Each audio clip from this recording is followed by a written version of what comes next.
Welcome to AlphaCars and Motorcycles. In this video, I'm going to show you how to set the tire pressures for your TPMS system in your Mercedes G-Class. This in particular is a 2017 Mercedes G550, and let's get right into it. First, you're just going to get in the vehicle, and then we're going to grab our key, which I have handy right here.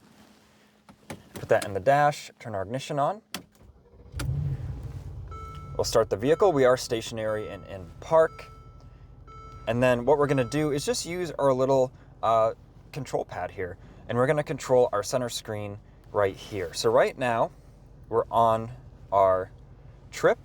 And what we're gonna do is use the right or left arrow keys. I think I'm just gonna use the right one.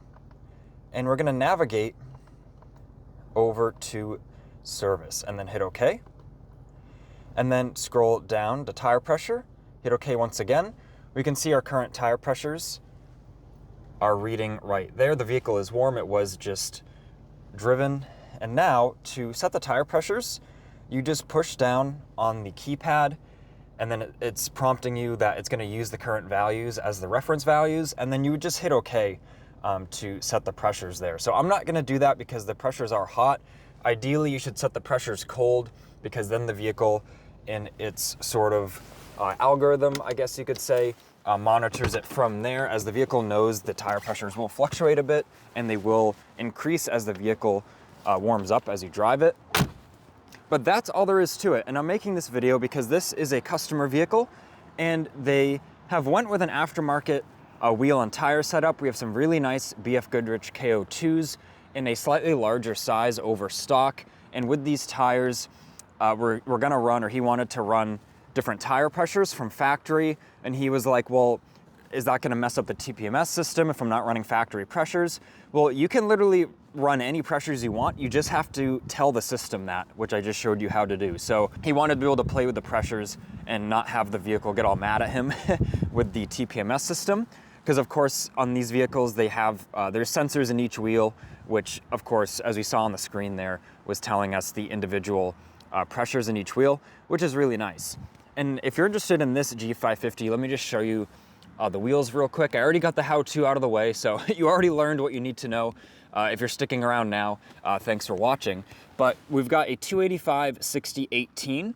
So these are slightly wider and like maybe a ½ inch taller, I believe, than the factory size. And then these are an Alpha equipped wheel. I don't know the model off of my head. I do know they are an ET20 offset and an 18/9 wheel size. And I think the fitment is pretty much perfect, especially with those KO2s. And as I mentioned, this is one of our customer vehicles. I think we have 3 or 4 of the G classes on our property right now. We do specialize in these. He shipped this one to us. We did some extensive rust repair and mechanical work. We also undercoated, detailed the underbody and assessed it and undercoated it. So really went over this thing, you know, every square inch of it, and just kind of did everything it needed to get it back to, really, it's in showroom condition. It had a lot of, our body shop did an awesome job, and the front end was actually repainted, and then we applied paint protection film here, and it's hard to see where it stops and ends, but we will have a full video on this vehicle and the work we did on it. So if you are interested, it will be down in the description. And like I said, just send us an email, service@alphacars.com, or give us a call, 978-263-9000. Even if you're not local to New England, you know, we have people ship us the G classes from around the country. As like I said, we do specialize in the rust repair, and we have worked on these vehicles for many, many years. So I want to thank you for watching this quick video on how to set those tire pressures for your TPMS system. Like I said, take a search, take a look on our channel. I'm sure you'll find a lot of fun motoring content, especially on these G classes. So this has been Ian reporting from our Boxborough location. I want to thank you for watching. I hope this how-to is helpful. I hope you learned something new here. And just make sure to leave a like on the video so it gets recommended to others, and subscribe so you don't miss out on this motoring content.